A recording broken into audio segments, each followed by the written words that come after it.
जय श्री राम दोस्तों।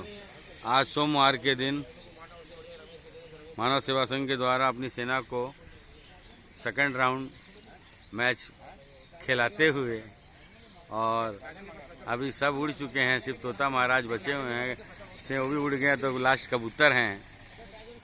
अभी आज इन्हीं की सेना हावी है। बड़ा बड़ा दाना खा के लोग निकल गए, छोटे छोटे दाना छोड़ दिए हैं कबूतर लोग के लिए।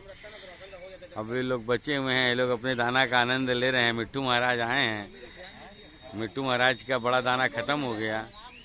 बड़ा दाना में चना दाल डाला हुआ था।